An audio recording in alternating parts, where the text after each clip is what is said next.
All right, thank you, sir.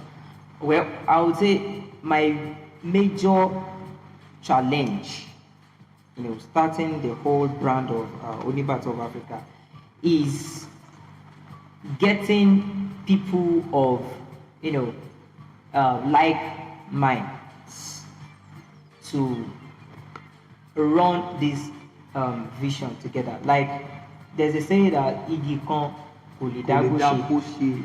For example, now on this program the other time playing Easy Wealth Media or Awani Lojo Kojo,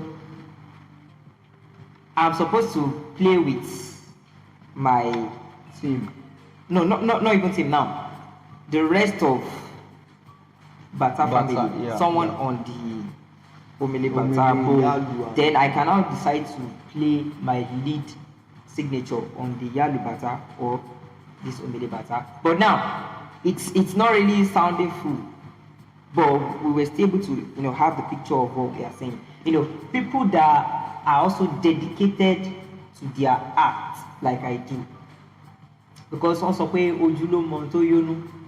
I see some people, when I see their attitude towards what they claim to have passion for, I'll be like, okay, is this what you call dedication?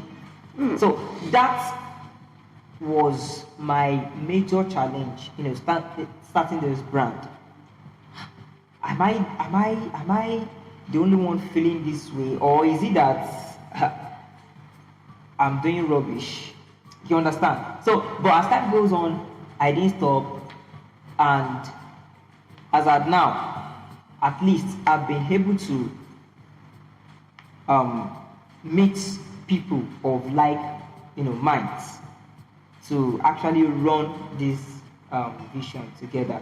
Unlike when I said it was a major challenge for me. Okay. Thanks a lot. Yeah, there are always challenges, and I pray we overcome them in Jesus' name. Amen. Okay, let's quickly dive into the hope.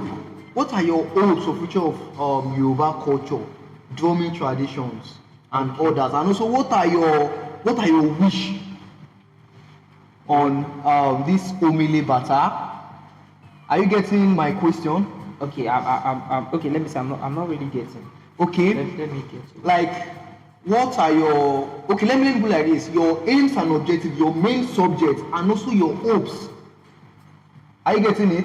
On this Yoruba tradition, this drumming tradition, Yoruba culture, your future hopes. Alright.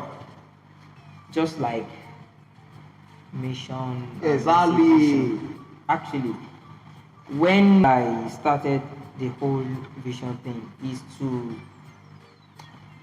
raise, talented artists with excellent spirits